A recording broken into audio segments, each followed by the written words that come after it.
Oh, it's common sense, stranger. The Popple Podcast. Welcome back, everyone, to Common Sense. We're your hosts, Ryan and Pearson. Thank you for joining us today. This is episode number 2.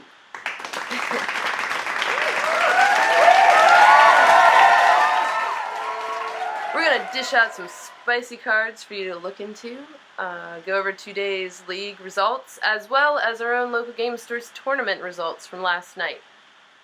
I want to say congratulations to General Scud for 5-0ing in our recommended deck archetype, Mono White Heroic. From last week's episode. Yes. So let's get into this week's recommended deck. The deck of the week is Mono Green Stompy. Mono Green. Because it does have the speed and capacity to outrace many of the meta decks you may see in play. Would you agree with that, or would you say burn or something else, Pearson? I would say that Affinity might be a little bit safer than playing Mono Green Stompy, but I'm not entirely sure. I think. Well, we just had our first Taka Disco Comic Store posted league results for a paper event, and Paper Popper versus online Magic is quite a different experience because you can be. I think it'd be a little bit more nerve-wracking in person versus over a computer, where you're safely behind your keyboard and you could be sitting there naked. I mean, if you wanted to be, and no one would know. Anyway, no one has it. The top deck of that league is Stompy. Stompy beat out Affinity. So it is possible. And another deck, 4th place, the second and 3rd place spot for that event was Affinity. So Affinity is a safe bet in paper. Online, it's looking like you need to be either playing the top 3 or finding something that's going to take those out. I mean, you could go mono black land destruction and run some artifact hate and some grave hate. But if you came across something tribal, then that could be problematic. Like goblins is out there now. Elves is still pretty viable, although it's now only about 4% of the meta.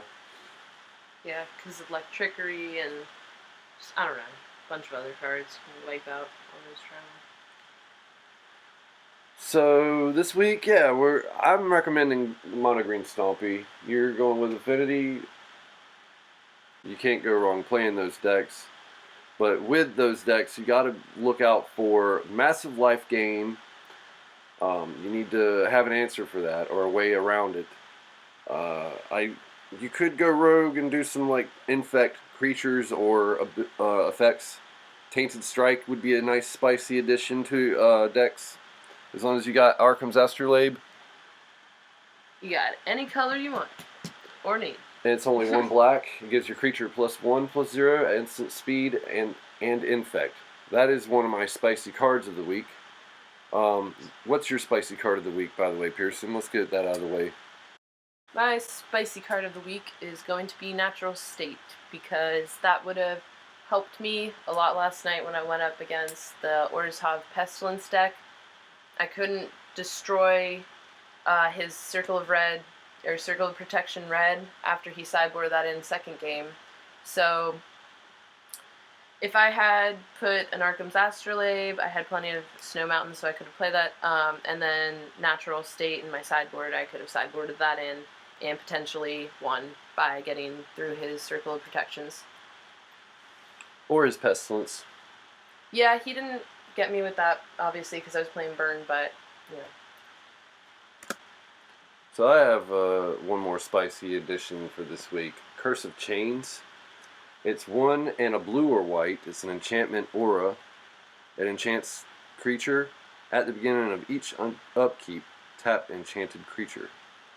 So that, and it's a blue-white card, which would have been great up against him. The Pestilence deck, I played also against the Pestilence deck, and had no answer for Guardian of the Guild Pact.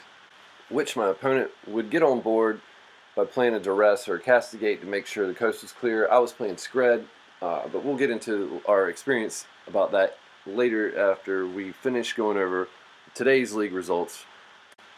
So you wanted to talk about this weird Boros list, this No Mardu Monarch, as they are calling it this week, by G. Bizzo. Yep, we're looking at G. Bizzo's build here. It runs 4 Glint Hawks, 4 Thraben Inspectors, 4 Core Skyfisher, 3 Palace Sentinels, 1 Okiba Gang Shinobi, Obi-Wan. 4 Galvanic Blast, 4 Lightning Bolt, 2 Prismatic Strands. Main boarding 2 Relic of Progenitus, which is very interesting. Yeah, that's obviously there for Tron because that's a bad matchup for Boros. So might as well start off main boarding what you're bad against, because that makes everything real spicy and fun. Nobody expects to see a Relic main board. Mm-hmm. They got the 1 Alchemist Vial, and then the standard 4 Akram's Astro Glide and Prophetic Prism. They got 2 Journey to Nowhere and 1 Oblivion Ring for maybe Pestilence. Does this deck have an answer for Guardian of the Guild Pact? No. It doesn't appear to, except for in the form of maybe Obi-Wan Shinobi. Kenobi, whatever. The land package is 2 Ancient Den, so we're still running some, and 1 Great Furnace for the artifact land. They got 2 bounce lands for the Boros Garrison. No black there, so they're not really running Mardu. And the only Mardu effect is the 2 Bajuka Bog, which again is graveyard hate, and this is great right now because there's a lot of decks, especially the top tier decks, which the top 2 is being Scred. And in this Jeskai Scred deck that I played last night was the top tier number 1 deck for metagame this week. And it relies heavily on recursion, Archaeomancer, Ephemerate, and get whatever you need so you can burn your opponent out, outvalue them, counter them, get them looped out so they can't do anything, and then wipe them out. And sometimes it goes long if you're going to... I mean, I went on an extremely long match with a Delver deck, but we'll, again, going off subject. Let's talk about the side. Oh, the rest of the deck land package is 2 Radiant Fountain for life gain to stay ahead of burn and things like that. With a Boros Garrison, that's not a bad idea. And then they've got 6 mountain snow-covered and Snicks snow-covered plains, man. Tell them what the sideboard's got in it. It's got 2 Krark Clan Shaman, 3 Pyroblast, 2 Red Elemental Blast, 1 Ancient Grudge, 3 Lone Missionary, 1 Standard Bearer, 1 Aura Fracture, 1 Prismatic Strands, 1 Reaping the Graves. So their answer to a Guardian would only be maybe in the form of Prismatic Strands or just outclassing them with lots of life gain, Lone Missionary, and bouncing with the Hawks and the Hawk wouldn't get the Lone Missionary, but the Core Skyfisher could. If only... Well, anyway, that's an interesting build. We can go over Boros a lot more in the future, but let's move on to the next spicy brew that you saw in this week's, or today's, league results. Yeah. Sure. Alright, so this one's a Dimir deck, and it's called UB by Intellectual. So, cool username. Alright, so it's got 4 Disfigures, 1 Dispel, 4 Innocent Blood, 4 Preordain, 3 Chainer's Edict, 4 Counterspell, 2 Doomblade, 1 Prohibit, 2 Think Twice, 2 Crip Incursion, which is an interesting one, 2 Recoil, 2 Evankar's Justice, 2 Mystical Teachings, 3 Pristine Talisman, 1 Deadweight, 2 Curse of the Bloody Tome. For lands, we got 2 Dimir Aqueduct, 2 Dimir Guildgate, 4 Dismal Backwater, 7 Islands, 2 Radiant Fountain, 4 Swamps, and sideboard. Ryan, why don't you read that? Well, let's talk about what this deck does real quick. Sure. So, this is basically a Blue-Black Teachings deck. It's got the classic Blue-Black Teachings package of a lot of different answers. It's a toolkit. It's main board and graveyard hate, which is smart. I'm surprised to not see Bajuka Bog in the land package. Yeah. I like that there's Evan-Car's Justice going on, and Recoil. That is one of my favorite blue-black cards. Curse of the Bloody Tone here is interesting. It doesn't seem to be a main plan, just more of a, hey, let me go ahead and get rid of some spells, and then we'll go ahead and delete your graveyard. So yeah, and then the Crypt Incursion, gain 3 for each creature. There's literally no creatures in this deck, so it looks like the win con is to mill it out. Yeah, just kill creatures and mill out, and there's no life gain really either. Well, no, there is from Crypt Incursion, Exile. And the Pristine Talisman. Right. Okay. Well, that's not bad. And also Radiant Fountain. Yeah, that's in the land package. That's not a bad plan. Okay, their sideboard has 4 blue Elemental Blast for burn, obviously. 2 Dispel for control matchups and whatnot. 1 Duress, obviously, for just multiple uses.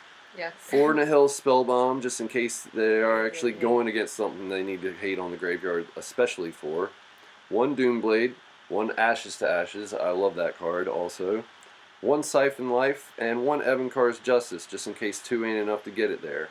Obviously, that would be that's the other win con, is Evan-Car's Justice, because that's a buyback card. Yeah. Yeah, it's 2 black, buyback 3. It's an old favorite of mine from, I think it was originally printed in Tempest, I'm pretty sure, if not Stronghold, but it's one of those 2. Those were like my 2 like come up sets where I like actually started playing Magic. Like I first started playing Magic, I got an Ice Age pack, but then I just I played a little bit, and then I got some core set, but they didn't call it that at the time. I'm going off on a tangent again. Let's move on. Yeah, I really like the looks of this deck. I'd be interested in building it myself and playing it out, just kind of for fun. All right. So tell us about your experience at the game store last night, Pearson. All right, last night I played the Burn deck that was from the 731 Pauper League results. It was made by a user called Screw You, pilot called Screw You. And it was a slight variation on their deck. I did -1 Curse of the Pierced Heart, and I took out Fire Blast, and instead I put in 1 Firebrand Archer and 1 Flame Rift, and the sideboard was a little bit different as well. It had 3 Martyr of Ashes instead of 1 Martyr of Ashes and 2 Incinerate. The Martyr of Ashes really saved me in the black aggro matchup. The first game of the night for you. Yeah, right? the first game of the night was me versus black aggro, and he had Vampire Lacerator, Carnophage, some other vampires that helped me, wipe them all out. They were like 1/2 and 2/2s. So that was my first matchup. I took that, win 2-1. Second matchup was against the Orzhov Pestilence. It was brutal. They had Circle of Protection red. So by game 2, because I got game 1, I don't know how, I guess I just kept getting good draws. I think I had a Thermo Alchemist turn 2 and was able to just keep getting him. But game 2, he sideboarded it in the Circle of Protection red. Plus he had Pristine Talisman mainboarded in there. So for that one, if I were to change anything, I would have sideboarded in a Gut Shot, maybe, to quicken things up for me, and to trigger off some needle drops, and skewer the critics and stuff, because I found that was an issue for me. I wasn't able to trigger those, or get the initial damage in there to be able to use those cards. That's a really good idea for Burn. Burn used to run 4 Gataxian Probe just to get the card draw, and see the hand and make sure they're kind of clear to just go off. But you're onto something there, because free ping for 1, you didn't actually have to spend any mana for it, and you're generally not going to be losing life unless you're in a mirror. You're going to be losing much life, if any at all, especially with Searing Blaze in there. 4 copies of it, right? Yeah. Right, and also he was able to get rid of my Thermo Alchemist, so once that was gone, it was sometimes an issue. Also, would have maybe thought about putting in some Arkham's Astrolabe so I could play Natural State and get rid of his Circle of Protection Red. That would have maybe changed the game. Who knows? And then, sorry. Let's talk about that for a minute, because if you're going to put 4 copies of Arkham's Astrolabe in a burn deck, that's really going to go. You're going to backpedal away from what you're trying to do. Burn your opponent. We want to do that as quickly and as efficiently as we can. And while Arkham's Astrolabe replaces itself, it's not necessarily a good. It doesn't feel good to me, because you may or may not see an Arkham's Astrolabe in a whole game of Magic.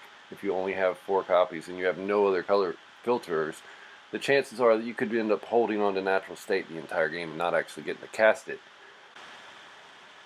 Or vice versa, you could have Arkham's Astrolabes and never come across Natural State. So we paused, did a little bit of research, and found an alternative, which we were both kind of thinking more so of getting rid of the enchantment, but Flaring Pain, which costs 2, 1 in red, it's an instant damage, can't be prevented this turn with a flashback cost of 1. So that's awesome. That would definitely be the solution over Arkham's Astrolabe and Natural State, as Ryan was saying. You know, that would... You may never pull Natural State. The Arkham's Astrolabe would slow down the whole burn deck. And so yeah, Flaring Pain would definitely be the solution there. Game 3 was a mirror match. I ended up losing that mirror match, unfortunately. But it was just neck and neck and a race to see who could burn each other. Chain Lightning screwed me over. He had 2 untapped mountains almost every time whenever I would have played a Chain Lightning. And just got burned first. Alrighty, what about you? Well, last night I took to the game store the #1 meta deck on Goldfish. It's a Jeskai spread deck.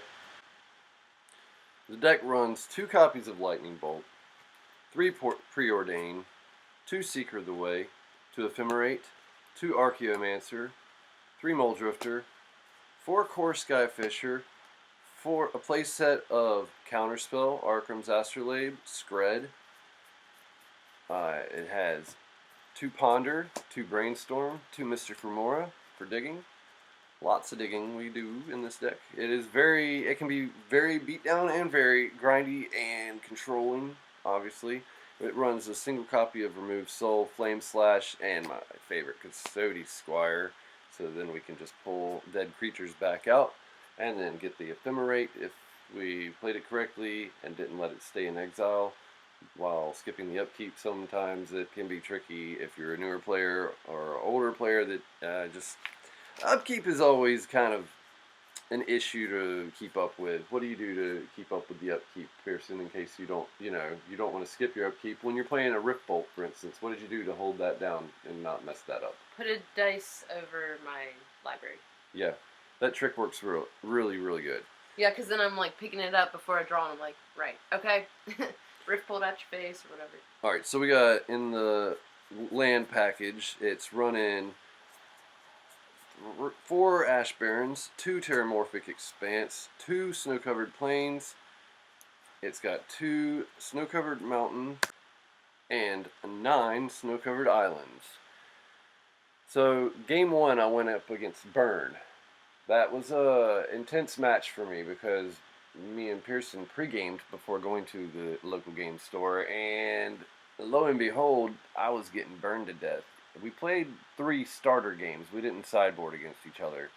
We figured we might as well just get our start game like as fresh as it can be, like against each other, because it was a pretty rough matchup for us.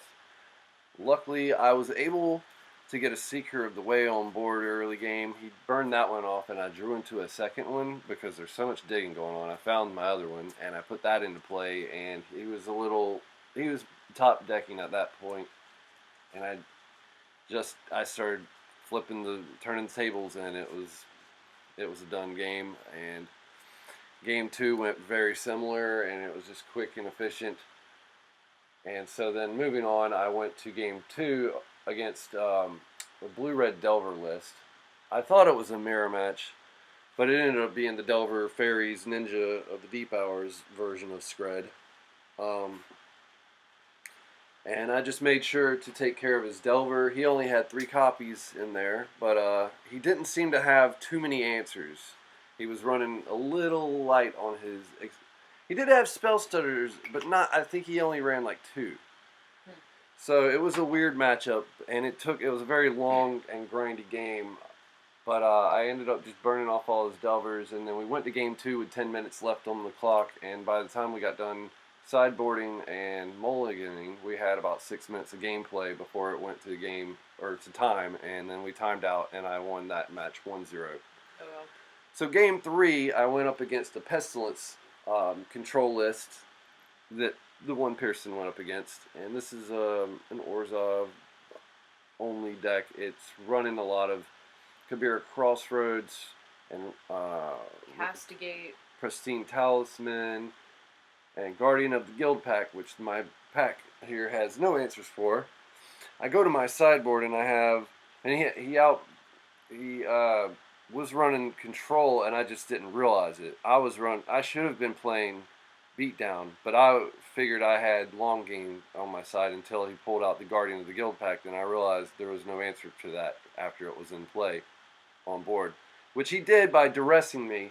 I didn't have an answer for his Guardian of the Guild pack, and it was early on, and I was playing him with Mystic Remora and just tapped out trying to pay that upkeep. I had it in play for about 3 or 4 turns because I wasn't sure what he was going to do on game 1.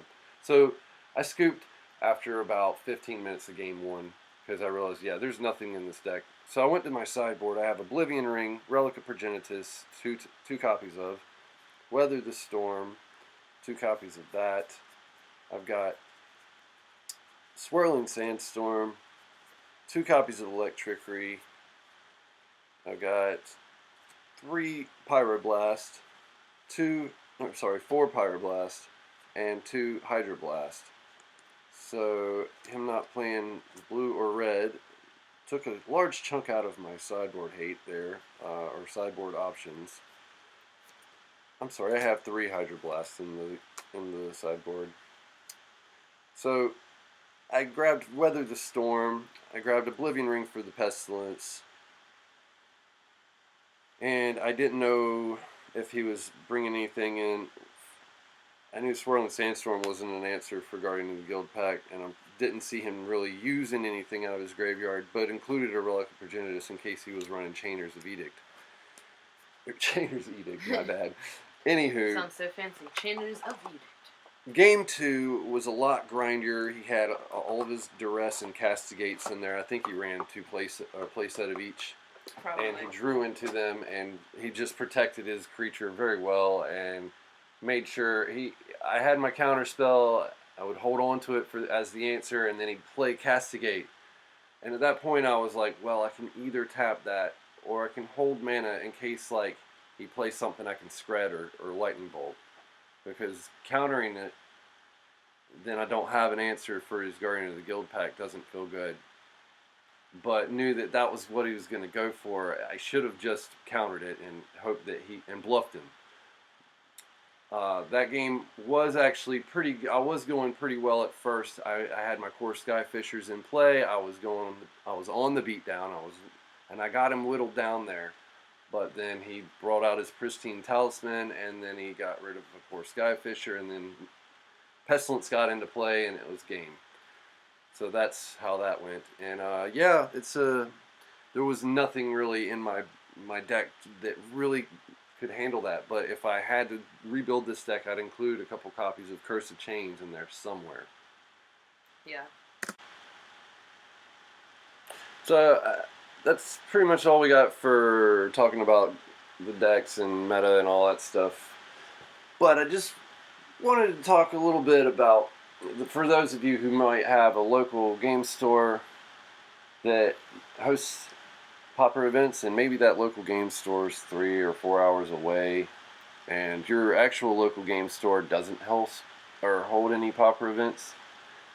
Perhaps I know it might sound dumb, but go and inquire if there's anything about it.